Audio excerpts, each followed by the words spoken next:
حي على الفلاح.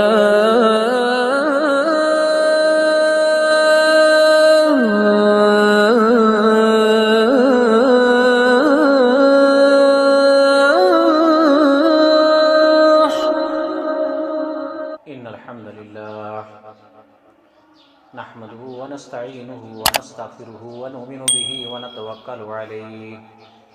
ونعوذ بالله من شرور أنفسنا ومن سيئات أعمالنا من يهد الله فلا مضل له ومن يضلله فلا هادي له ونشهد أن لا إله إلا الله وحده لا شريك له ونشهد أن محمدًا عبده ورسوله أما بعد فإن خير الحديث كتاب الله وخير الهدي هدي محمد صلى الله عليه وسلم وشر الأمور محدثاتها وكل محدثة بدعة وكل بدعة ضلالة وكل ضلالة في النار فأعوذ بالله السميع العليم من الشيطان الرجيم بسم الله الرحمن الرحيم وأقم الصلاة طرفي النهار وزلفا من الليل إن الحسنات يذهبن السيئات ذلك ذكرى للذاكرين وقال النبي صلى الله عليه وسلم الصلاة عماد الدين فمن قامها قام الدين ومن هدمها هدم الدين أو كما قال النبي صلى الله عليه وسلم اللهم صل على محمد وعلى آل محمد كما صليت على إبراهيم وعلى آل إبراهيم إنك حميد مجيد اللهم بارك على محمد وعلى آل محمد كما باركت على إبراهيم وعلى آل إبراهيم إنك حميد مجيد رب اشرح لي صدري ويسر لي أمري واحلل عقدة من لساني يفقهوا قولي اللهم رب زدني علما سبحانك لا علم لنا إلا ما علمتنا إنك أنت العليم الحكيم. محترم حضرات، حاضرین، سامعین خطبہ جمعہ، ہر قسم کی تعریف، توصیف، کبریائی، بزرگی، بڑائی، رفعت و شان، عزت و عظمت اللہ رب العالمین احکم الحاکمین کے لیے ہے کہ جس وحدہ لا شریک نے ہمیں اپنا بندہ بنایا اور بندگی کی توفیق سے بھی مالا مال فرمایا.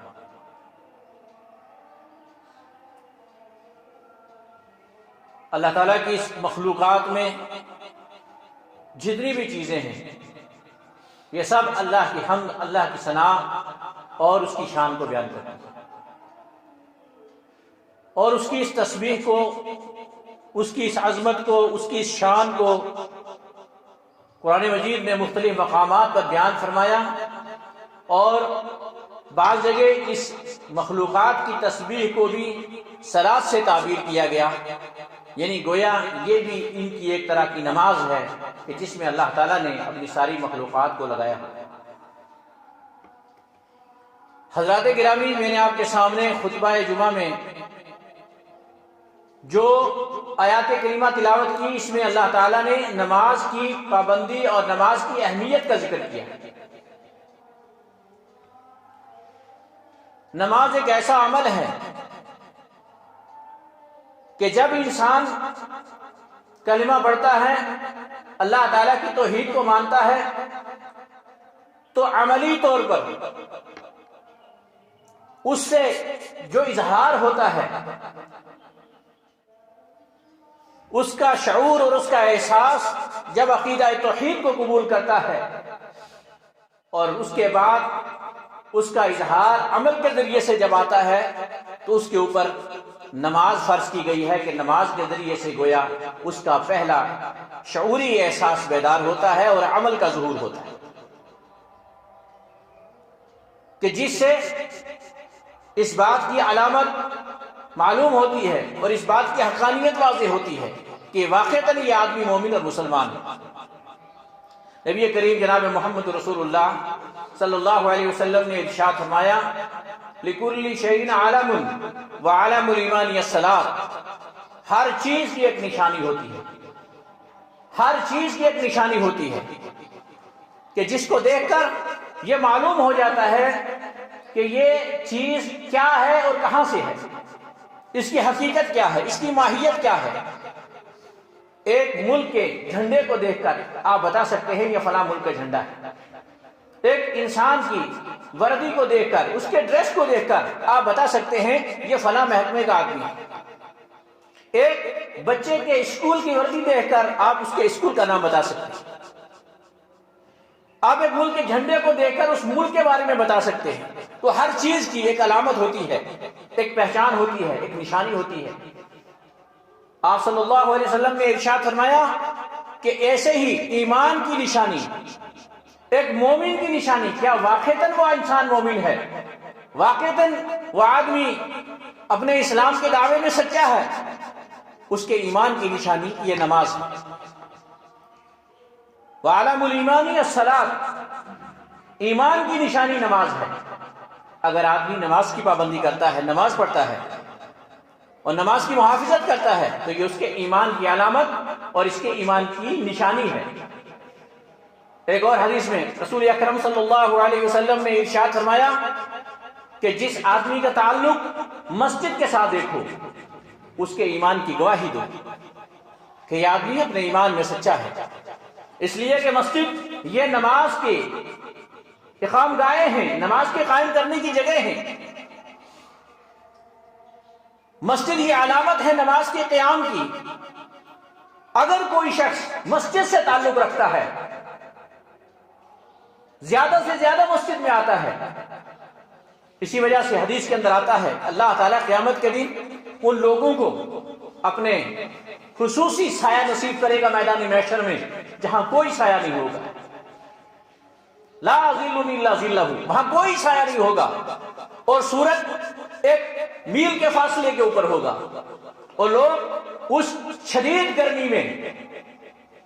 اور اس ہولناک ماحول کے اندر پگھل رہے ہوئے گرمی کے اس دریا میں اور اس پسینے کے اس سمندر کے اندر کوئی سایہ نہیں ہوگا۔ اللہ تعالیٰ جن لوگوں کو اپنا سایہ نصیب کرے گا وہ خوش نصیب لوگ ہوں گے۔ ان میں ایک وہ شخص بھی ہوگا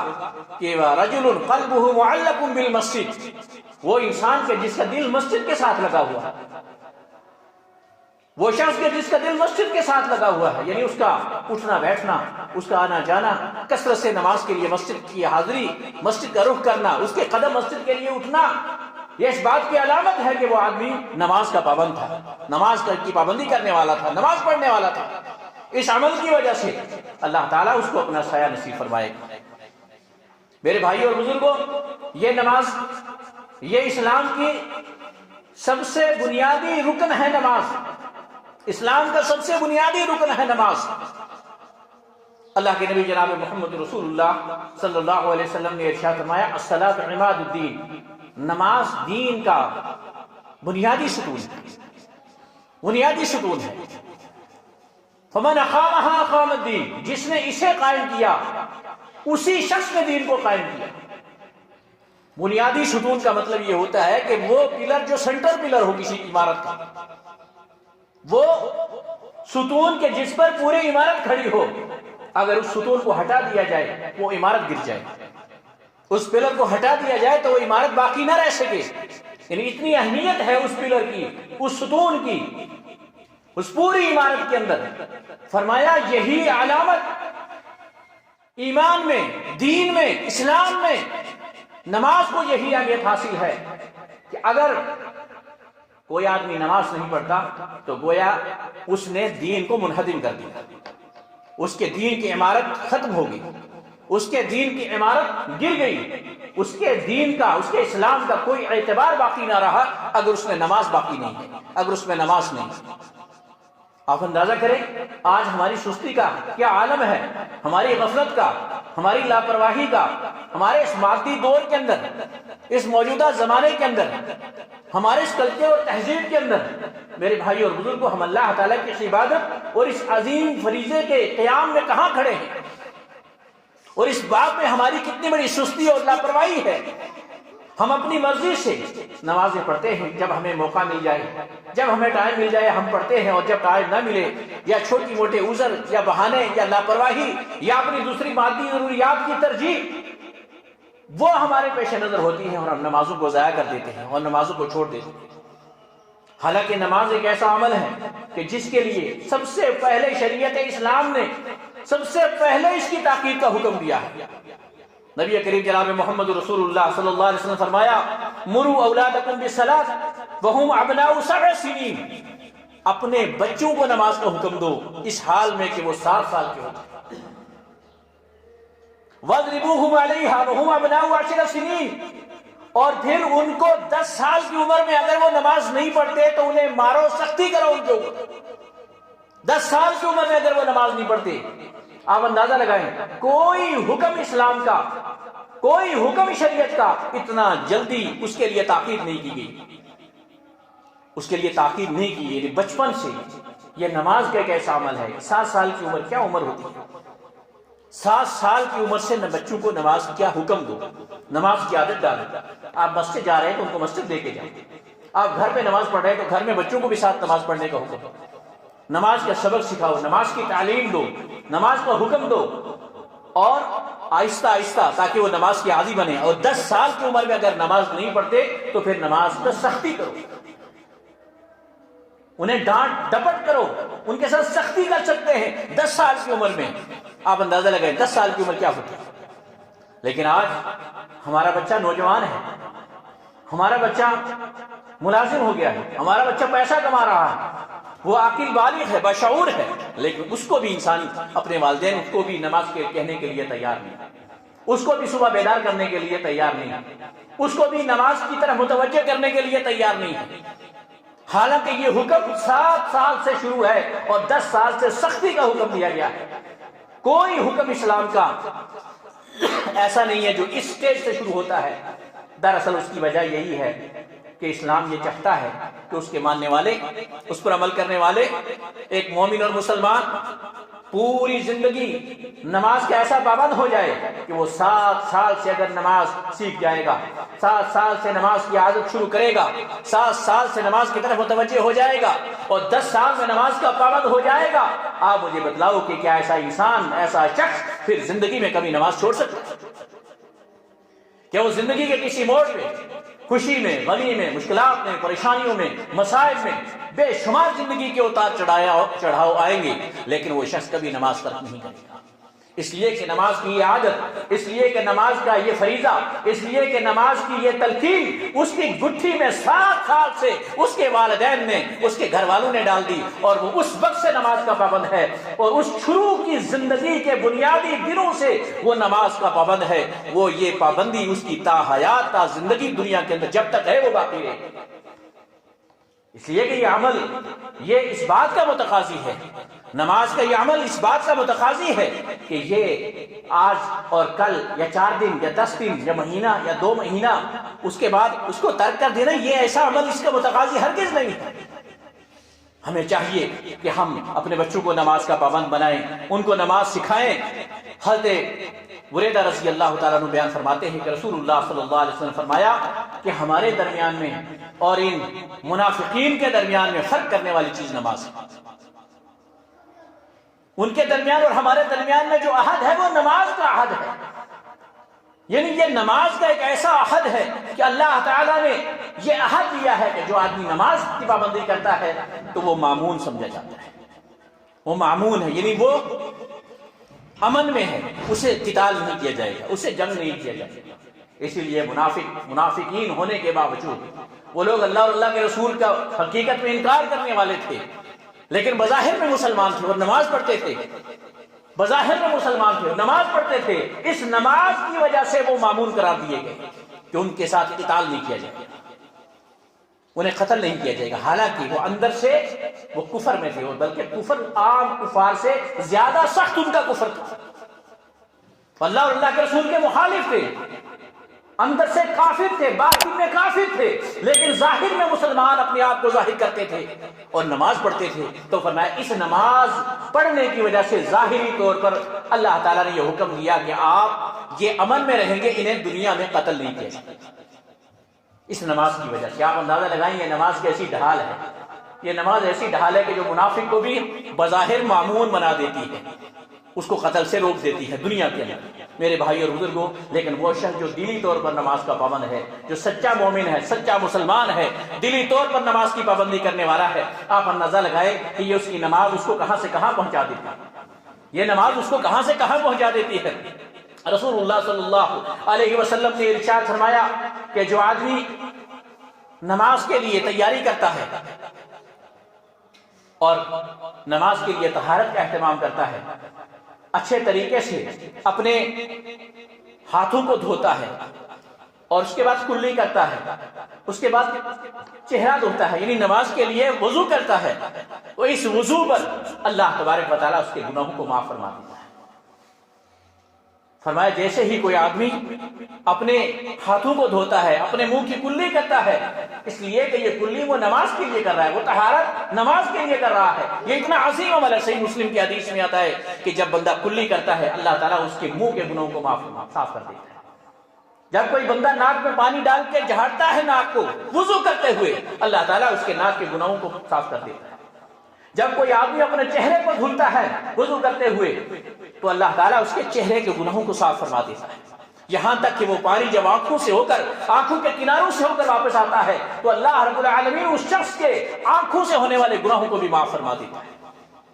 جب کوئی شخص کانوں کا مسح کرتا ہے وضو کرتے ہوئے، اللہ تبارک و تعالیٰ اس کے کانوں کے گناہوں کو معاف فرما دیتا ہے۔ وہ سر کا مسح کرتا ہے، اللہ تعالیٰ اس کے سر کے گناہوں کو معاف کر دیتا ہے۔ جب کوئی آدمی اپنے بازو کو دھوتا ہے اللہ ہاتھ سے ہونے والے گناہوں کو معاف کر دیتا ہے۔ پاؤں کو دھوتا ہے تو فرمایا کہ پاؤں سے ہونے والے گناہوں کو معاف فرما دیتا ہے۔ اور جب آدمی اپنے وضو سے فارغ ہو کر مکمل کر لیتا ہے اور یہ دعا پڑھتا ہے اشہد ان لا الہ الا اللہ واشہد ان محمد عبدہ ورسولہ اللہم اجعلنی من التوابین واجعلنی من المتطہرین، اے اللہ مجھے توبہ کرنے والوں میں سے بنا دے، اے اللہ مجھے پاک کر دے، مجھے طاہر کر دے، مجھے صاف کر دے۔ فرمایا اس سنت کے مطابق وضو کرنے والا انسان، یہ سنت کے مطابق پاک ہونے والا انسان نہ صرف ظاہری طور پر پاک ہو جاتا ہے بلکہ اللہ تعالیٰ اس کے گناہوں کو ایسے پاک اور صاف کر دیتا ہے کہ جنت کے 8 دروازے اس کے لیے کھول دیے جاتے ہیں، جنت کے 8 دروازے اس کے لیے کھول دیے جاتے ہیں۔ فرمایا جس دروازے سے چاہے جنت میں داخل ہو جائے۔ یہ کیا ہے؟ مفتاح الصلاۃ کے طہور۔ فرمایا یہ وہ چابی ہے جو صرف نماز کی ایک چابی ہے، یہ وضو نماز کی چابی ہے۔ اب اندازہ لگائیں جس وضو پر یہ ثواب ہے، جس طہارت پر یہ ثواب ہے، انسان کے گناہ معاف، آنکھوں کے، جسم کے، ہاتھ کے، کان کے، اس کے بازو کے گناہ معاف، اور اس کے بعد جب آدمی نماز ادا کرتا ہے تو وہ نماز اس کو کہاں سے کہاں پہنچا دیتی ہے،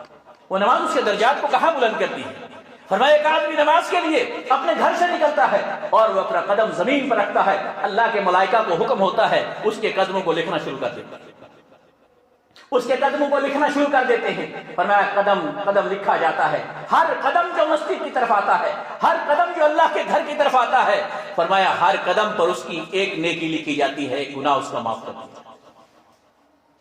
ہر قدم پر جو مسجد کی طرف آتا ہے ایک نیکی لکھی جاتی ہے، گناہ معاف کر دیا جاتا ہے، ایک درجہ اس کا بلند کر دیا جاتا ہے۔ اب ایک آدمی 50 قدم چل کے آتا ہے، 100 قدم چل کے آتا ہے، 500 قدم چل کے آتا ہے، 1000 قدم چل کے آتا ہے اور جاتا ہے۔ اب اندازہ لگائیں یہ سارا سلسلہ اس کا یہ نیکیوں سے جڑا ہوا ہے، یہ اللہ تعالیٰ کی رضا سے جڑا ہوا ہے، یہ اس کے درجات کی بلندی سے جڑا ہوا ہے، یہ اس کے گناہوں کی معافی کے ساتھ جڑا ہوا ہے۔ میرے بھائیوں اور بزرگوں، یہ مساجد اور یہ نماز یہ اللہ کا وہ قرب عطا کرتی ہیں، اللہ تعالیٰ کی وہ نزدیکی انسان کو عطا کرتی ہیں کہ جس کا ہم تصور نہیں کر سکتے،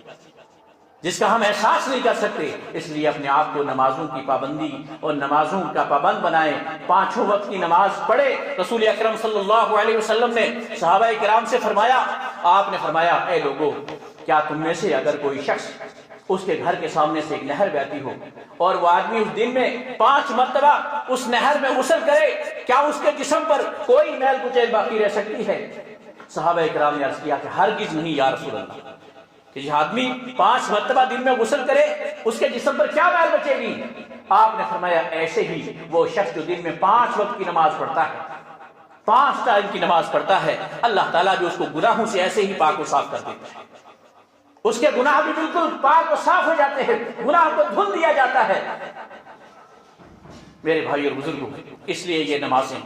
اللہ کے نبی صلی اللہ علیہ وسلم نے ارشاد فرمایا الصلاۃ الخمس والجمعۃ الی الجمعہ کفارۃ لما بینہما، ایک نماز سے لے کر دوسری نماز تک، فجر سے ظہر تک، ظہر سے عصر، عصر سے مغرب، مغرب سے عشاء، ہر دو نمازوں کے درمیان میں جو وقت ہے، جب یہ دونوں نمازیں پڑھ لی جائیں تو ان کے درمیان کے جو وقت ہے اس میں جو گناہ ہوئے اللہ تعالیٰ انہیں معاف فرما دیتا ہے۔ ایک نماز سے دوسری نماز کے درمیان میں جو غلطیاں انسان کی ہوتی ہیں، جو خطائیں ہوتی ہیں، محدثین نے اور فقہا نے کہا ہے کہ تمام کے تمام صغائر گناہ اللہ تعالیٰ ان کو معاف فرما دیتا ہے ایک نماز سے دوسری نماز کے درمیان میں جو بھی کچھ ہوتا ہے۔ اور اس طریقے سے اگر ایک آدمی 5 نمازیں پڑھتا ہے تو وہ ایسے ہی گناہوں سے پاک و صاف ہو جاتا ہے۔ پھر اس کے بعد جمعہ سے لے کر دوسرے جمعہ تک، والجمعۃ الی الجمعہ، ایک جمعے سے لے کر دوسرا جمعہ، اللہ کے نبی جناب محمد رسول اللہ صلی اللہ علیہ وسلم نے ارشاد فرمایا من غسل واغتسل وبکر وابتکر ومشى الى المسجد وجلس قریب من الامام ولم یلغ فیہ، میرے بھائیو وہ اسے سنیں، فرمایا کہ جو آدمی جمعہ کے دن صبح جلدی اٹھتا ہے اور غسل کرتا ہے اور اس کے بعد اچھے کپڑے پہنتا ہے اور اس کے بعد خوشبو لگاتا ہے اور اس کے بعد پہلی گھڑی میں جلدی مسجد میں آنے کی کوشش کرتا ہے، یعنی وہ جمعے کا اہتمام کرتا ہے، صبح سے ہی جمعے کی تیاری کرتا ہے اور ہر طرح سے زیب و زینت، خوشبو، اچھے کپڑے پہن کر مسجد میں آنے کی کوشش کرتا ہے، اللہ تعالیٰ کے قرب اور اللہ تعالیٰ کے دربار میں حاضری کی کوشش کرتا ہے، اس کے ساتھ وہ مسجد پہنچتا ہے، پہلی گھڑی میں آتا ہے اور امام کے قریب آ کر بیٹھتا ہے اور پوری توجہ سے خطبہ سنتا ہے، ولم یلغ فیہ، اور کوئی لغو بات ادھر ادھر کی نہیں کرتا،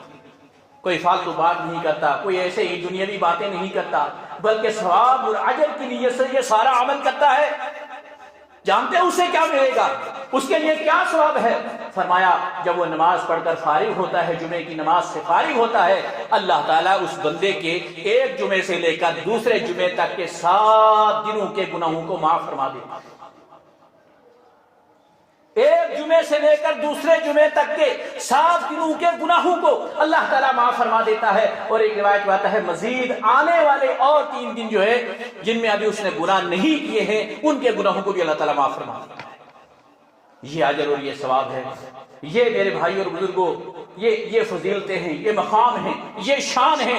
نماز کی۔ اس لیے ہمیں چاہیے کہ ہم اپنے آپ کو، اپنے وقت کو فارغ کر کے، اپنے ٹائم کو فارغ کر کے، جب نماز کا وقت ہو جائے، جب اذان ہو جائے، جب جمعے کا وقت ہو جائے تو کوشش کریں یہ جو فریضے ہیں نماز کے، اول گھڑیوں میں نماز پڑھنے کا جو حکم دیا گیا ہے، ہماری توجہ، ہماری فکر ہونی چاہیے کہ ہم نماز کے پابند ہوں اور نماز کی محافظت کرنے والے ہوں۔ اللہ کے نبی صلی اللہ علیہ وسلم نے فرمایا کہ سب سے افضل عمل آپ سے پوچھا گیا کون سا ہے، سب سے بہتر عمل کون سا ہے، سب سے اچھا عمل کون سا ہے؟ آپ فرمایا کہ سب سے بہتر عمل یہ ہے کہ نماز کو اس کے وقت کے اوپر ادا کرنا، نماز کو اس کے وقت کے اوپر ادا کرنا، یعنی انسان نماز کا جو وقت ہے اس کی پہلے سے تیاری رکھے اور اس میں سستی نہ کرے، لاپرواہی نہ کرے اور وقت کے اوپر نماز پڑھے۔ اگر انسان وقت کے اوپر نماز پڑھتا ہے، اللہ کو یاد کرتا ہے، اللہ کا ذکر کرتا ہے، اللہ کے فریضے کو ادا کرتا ہے، تو میرے بھائیو اللہ تعالیٰ بھی اپنے بندے پر اپنا فضل اور اپنی رحمت اور اپنی برکت ڈالتا ہے، اسے مشکلات اور پریشانیوں سے بچاتا ہے، تکالیف سے بچاتا ہے، اللہ تعالیٰ اس کے رزق کا انتظام کرتا ہے، اس کے لیے رزق کے اسباب کھول دیتا ہے۔ کہ بہت بڑا موضوع ہے نماز کی، جو فضائل ہیں، جو اس کے مزید جو اس کی انعامات ہیں اللہ تعالیٰ کی طرف سے، اور جو اس کی فرضیت کا حکم ہے، اور اس کے ترک اور اس کے چھوڑنے پر جو سزائیں ہیں، یہ بہت بڑا موضوع ہے۔ اور قرآن مجید میں اور رسول اکرم صلی اللہ علیہ وسلم کی حدیث میں بے شمار مقامات کے اوپر جو ہے یہ بکھرے ہوئے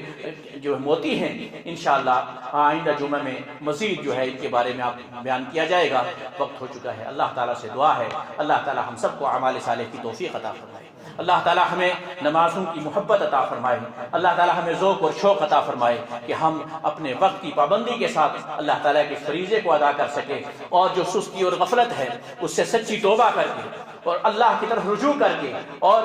خلوص قلب کے ساتھ ہمیں پلٹنا ہے اور رجوع کرنا ہے اور اپنی نمازوں کی محافظت کرنی ہے، اور نماز کو کوشش کر کے اس سنت کے مطابق، یعنی نبی کریم صلی اللہ علیہ وسلم کا جو صحیح عمل ہے اس کے بارے میں آپ نے فرمایا صلو کما رأیتمونی اصلی، کہ نماز صرف اس طریقے سے پڑھو جس طریقے سے مجھے نماز پڑھتے ہوئے دیکھو۔ یعنی اتنا عظیم عمل ہے کہ جب اتنا اس کے یہ مقام ہے، اس کی یہ شان ہے، تو اس کے لیے رسول اکرم صلی اللہ علیہ وسلم نے خود طریقہ بتلایا. اور اتنا ہی نہیں بلکہ اس ایسے عظیم عمل کے لیے اللہ تعالیٰ نے جبرائیل علیہ السلام کو بھیجا، اور انہوں نے خود آ کر نبی کائنات جناب محمد رسول اللہ صلی اللہ علیہ وسلم کی امامت کروائی. یعنی آپ اندازہ لگائیں یہ کتنا عظیم عمل ہے. جبرائیل علیہ السلام 2 مرتبہ تشریف لائے، آ کر امامت کر کے انہوں نے خود بتلایا کہ اے نبی صلی اللہ علیہ وسلم ایسے نماز پڑھے. پھر آپ نے نماز پڑھی اور پھر آپ نے صحابہ کو حکم دیا کہ تم نماز ایسے پڑھو جیسے مجھے نماز پڑھتے ہو. تو یعنی یہ ایک ایسا عمل ہے کہ جو سنت کا متقاضی ہے، جو اس بات کا تقاضا کرتا ہے کہ ہماری نمازیں صحیح سنت کے مطابق ہوں. اللہ تعالیٰ ہماری نمازوں کو قبول و منظور فرمائے. ہمیں وقت کی قدر کرتے ہوئے اس کی اوقات اور اس کی جو اہتمام ہے ان تمام چیزوں کی رعایت کے ساتھ اللہ تعالیٰ نماز کی ادائیگی کی توفیق عطا فرمائے.